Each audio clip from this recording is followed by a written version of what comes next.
bunuh diri.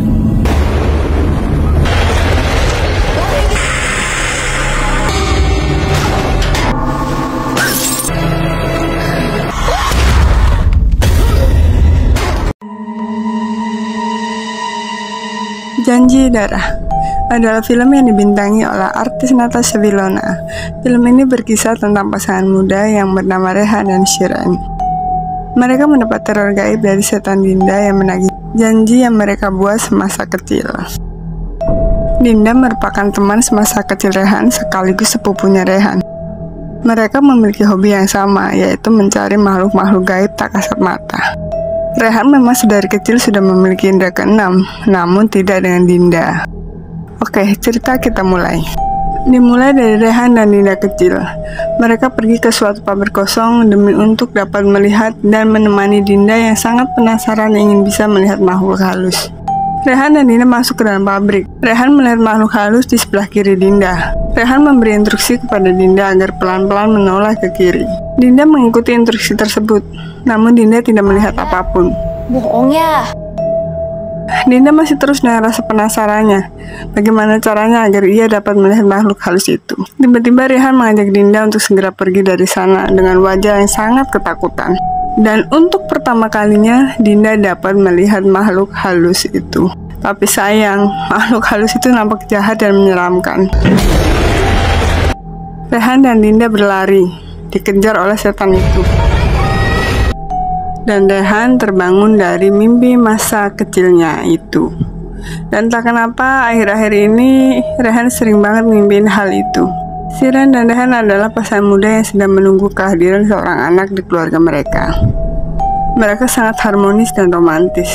Seperti biasa, Rehan mengantar Shiren berangkat bekerja. Namun kali ini ada kabar baik. Shiren yang pagi-pagi merasa mual saat di kantor memberitahu Rehan lewat video call hasil taspek yang bergaris 2 yang menandakan Shiren hamil. Kita bakal berkeluarga. Saat pulang bekerja sambil menyetir, mereka bercengkrama penuh kebahagiaan. Tiba-tiba sekelebatan makhluk halus melintas dan membuat Rehan menghentikan sejenak mobilnya. Adegan berpindah di malam hari, guys. Rehan terbangun karena merasa kehausan. Shiren juga ikut terbangun saat itu. Rehan ke dapur untuk mengambil minum. Tiba-tiba lampu tidur dan lampu kamar mati. Shiren coba terus menghidupkan lampu itu, namun mati lagi. Di posisiin off dulu. Kemudian Rehan hendak mengganti bohlam lampu. Sebelum mengganti bohlam lampu, Rehan meminta Shiren untuk mematikan saklarnya. Tapi yang terjadi, lampu itu tiba-tiba menyala saat Rehan memutar bohlam untuk diganti. Seketika Rehan langsung terpental dan jatuh dari tangga. Tapi nggak ketiban tangga. Di sini keanehan sebenarnya sudah mulai bermunculan. Scene berlanjut. Hari ini Rehan pulang lebih dulu dari kerjanya dan beralasan ada meeting. Tapi ia sebenarnya pulang ke rumah. Ia ingin memberi kejutan kecil untuk Shiren. Namun justru Rehan yang dibuat terkejut lebih dulu karena melihat sosok arwah Bibi Siti yang sedang duduk di ruang tengah. Untuk meminta tolong agar bisa disampaikan kepada Ibu Rehan untuk dapat mengikhlaskan sisa utangnya. Ikhlaskan sisa hutang. Tampaknya Bibi Siti ini belum tenang karena masih punya utang piutang di dunia. Karena penasaran, Rehan akhirnya bertanya, apakah Bibi Siti sudah pernah datang ke rumah itu sebelumnya? Tapi ini adalah pertama kalinya Bibi Siti datang ke rumah Rehan. Sepertinya Bibi Siti mati karena kecelakaan, karena usus besarnya udah pada keluar dari perutnya. Setelah arwah Bibi Siti pergi, tiba-tiba terdengar suara jatuhan barang, dan ternyata vas foto mereka yang jatuh. Sebenarnya di sini Rehan sudah merasa banyak hal-hal aneh yang terjadi di rumah mereka. Lalu terdengar suara ketukan pintu, dan saat Rehan membuka, tak ada siapapun di situ. Rehan kemudian menutup kembali pintunya dan masuk ke dalam. Namun pintu itu kemudian terketuk kembali. Pas dibuka ternyata seorang kurir pengantar paket. Paket yang berisi stroller bayi sebagai kejutan untuk Shiren. Dan seperti yang saya duga, Shiren akan sangat senang sekali dengan kejutan kecil itu. Shiren meletakkan stroller itu di sebuah ruangan. Kemudian Shiren membuat jus jeruk. Namun tiba-tiba stroller itu bisa berjalan sendiri mendekati Shiren. Shiren awalnya mengira bahwa Rehan yang menjahilinya. Namun stroller itu berjalan lagi. Siren mengecek scroll itu. Barangkali ada sesuatu atau dapat dikendalikan dari jarak jauh. Namun yang Siren temukan adalah tangan setan yang menarik kakinya. Siren kaget dan berteriak, membuat Rehan langsung menghampirinya. Pagi harinya di kantor, Siren menceritakan hal gaib yang ia alami di rumah kepada temannya yang bernama Tias. Dan kebetulan Tias punya paman yang bisa melihat dan mengusir makhluk gaib. Siren mengatakan tentang paranormal itu kepada Rehan. Tapi Rehan tak setuju untuk memanggil paranormal. Menurutnya makhluk halus sebaiknya didiamkan saja, agar mereka tak merasa diperhatikan. Makin diperhatiin makin ganggu. Adegan berpindah ke kamar mandi nih, tapi nggak pakai erotis ya. Seperti biasa, Siren selalu meminta tolong Rehan untuk menggosok pundaknya. Punggung dong. Tapi saat itu HP Rehan berdering dan Rehan mengangkatnya terlebih dahulu. Tiba-tiba tangan hitam mengerikan menggosok pundak Siren dan hampir mencakak leher Siren. Kemudian Rehan datang, membuat Siren kaget. Siapakah tadi yang menggosok punggungnya? Menurut Siren, apa yang terjadi kemarin sudah di luar batas. Akhirnya Siren menemui Om Tias dan meminta bantuan tanpa sepengetahuan Rehan. Jadi minta bantuan om gue. Guru gue mati berdiri. Paranormal yang bernama Kasman ini cukup unik. Ia tidak seperti dukun pada umumnya. Kasman bergaya selengean. Kasman tidak membawa bunga, dupa, atau sejenisnya. Dia hanya membawa sapu lidi dan menancapkannya di beberapa tempat. Kasman sempat melihat sekelebatan perempuan berjalan di rumah Siren. Kasman meminta setan itu untuk pergi. Pergi. Setelah selesai, Kasman pulang. Sambil mengendarai mobil, Kasman mengirim pesan kepada Siren kalau rumahnya telah dibakari dan tak ada lagi yang dapat mengganggunya. Ternyata setan perempuan itu mengikuti Kasman. Setan itu mengganggu Kasman di jalan dan membuat mobil Kasman kehilangan kendali. Di sisi lain, stroller itu bergerak sendiri dan terjatuh di tangga. Rehan dan Siren mengeceknya. Tanpa sadar, Siren keceplosan kalau rumah ini sudah dipagari, tapi kenapa masih bisa diganggu setan? Pagar, tapi kok masih bisa kayak gini ya? Mendengar hal itu membuat Rehan sedikit marah. Terjadilah sedikit perdebatan antar mereka. Rehan mengatakan bahwa sebenarnya ia mempunyai indera keenam, namun sudah lama hilang, dan akhir-akhir ini mulai muncul kembali. Rehan dapat melihat makhluk-makhluk halus. Namun Rehan belum tahu siapa yang mengganggu mereka. Rehan berjanji akan mencari tahu siapa yang mengganggu mereka selama ini. Di sisi lain, Kasman ditemukan tewas kecelakaan mobil. Dan pagi harinya Rehan dan Siren serta Tias melayat ke rumah Pak Kasman, sang dukun nyentrik itu. Di sana Rehan melihat sosok makhluk gaib, namun tak begitu jelas. Dan apa? Setelah kematian Kasman membuat Siren semakin paranoid, membuat suasana rumah sedikit memanas. Mereka saling menyalahkan satu sama lain. Malam harinya, Rehan terbangun mendengar suara Dinda kecil memanggil namanya. Rehan pergi keluar kamar. Tiba-tiba ada senter yang mengarah ke wajahnya dan melihat anak kecil berlari. Rehan mengikuti anak kecil itu, dan itu adalah Dinda kecil. Rehan mengikutinya hingga masuk ke sebuah ruangan, dan tiba-tiba ruangan itu terkunci dari luar. Di sisi Siren, ia juga ikut terbangun dan mendapati Rehan tak ada di sampingnya. Tiba-tiba lampu kamarnya pecah, dan terlihat sosok perempuan di situ. Setan perempuan itu langsung mendorong Siren. Siren berlari, tapi setan itu mendorong Siren dengan kuat dari atas tangga, hingga membuat Siren terjatuh, pingsan dan pendarahan. Di sisi lain, Rehan berusaha untuk keluar dari ruangan itu dan mendapati Siren pingsan karena benturan yang cukup kuat. Rehan membawa Siren ke rumah sakit. Rehan meninggalkan Siren yang masih terbaring di rumah sakit dan berganti ditemani oleh Tias. Rehan pergi ke rumah Ibu Dinda untuk menanyakan apa yang terjadi dengan Dinda sebelum ia meninggal. Apa yang sebenarnya terjadi sama Dinda? Rehan merasa bahwa ini adalah ulah Dinda yang selama ini meneror mereka. Scene beralih.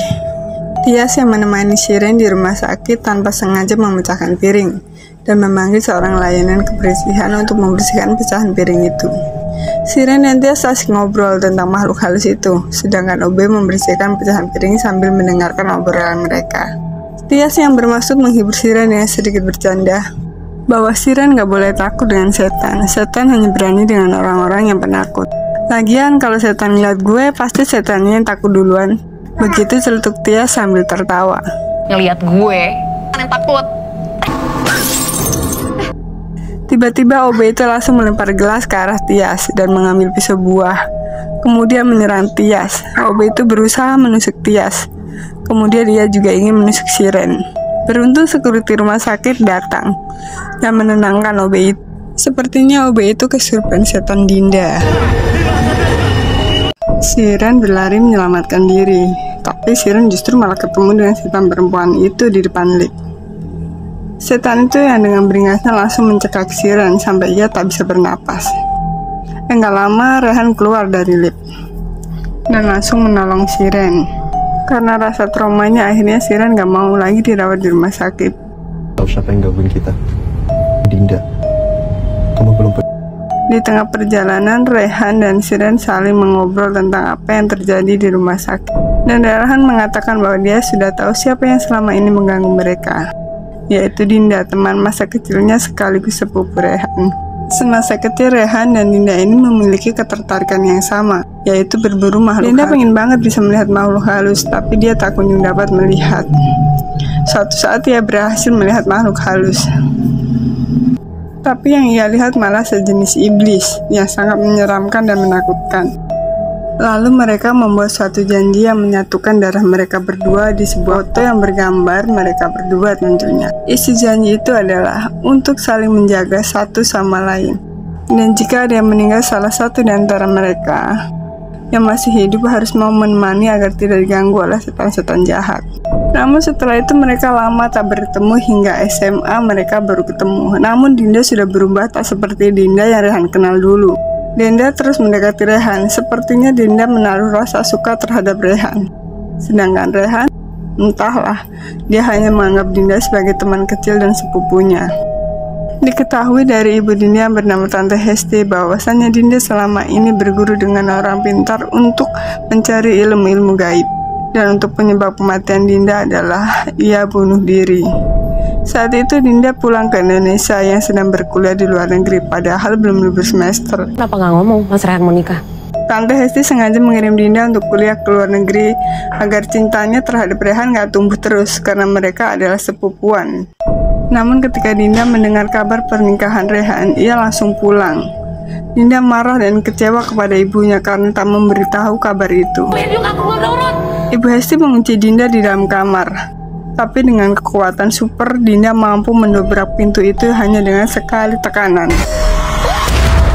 Tak lama Dinda ditemukan meninggal bunuh diri di pabrik kosong yang waktu kecil mereka kunjungi bersama Rehan, sembari memegang foto yang bertandakan janji mereka berdua.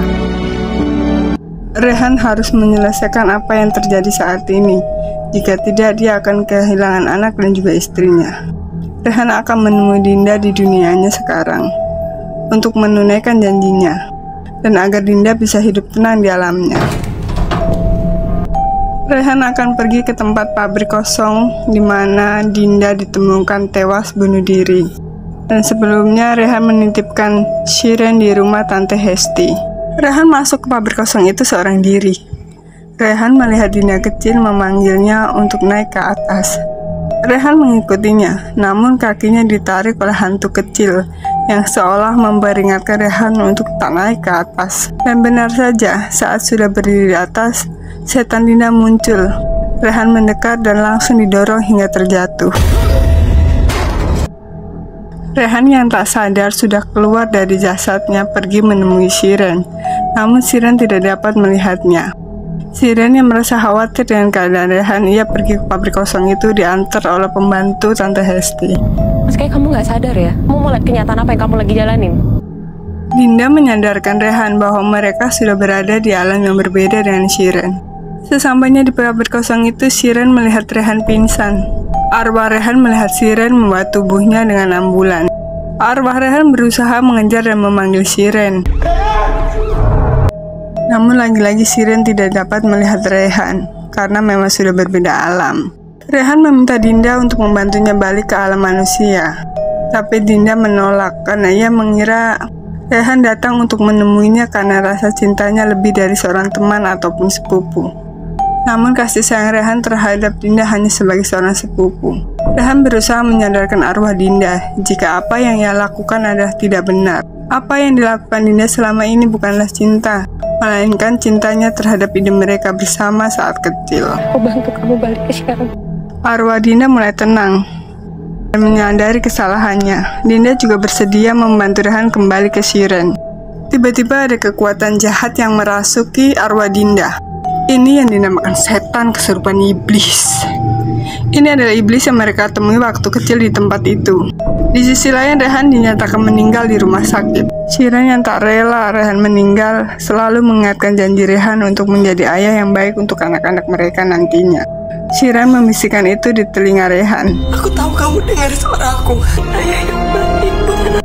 Sedangkan di sisi Rehan sebagai arwah, ia sedang berjuang melawan iblis yang merasuki Dinda. Rehan teringat masa kecilnya saat Dinda sama-sama dirasuki oleh iblis itu. Akhirnya Rehan berhasil menyelamatkan Dinda kembali dari pengaruh iblis itu. Kamu udah selamatin aku. Akhirnya arwah Rehan kembali ke jasadnya dan Rehan pun hidup kembali bersama Shiren. Filmnya seru banget.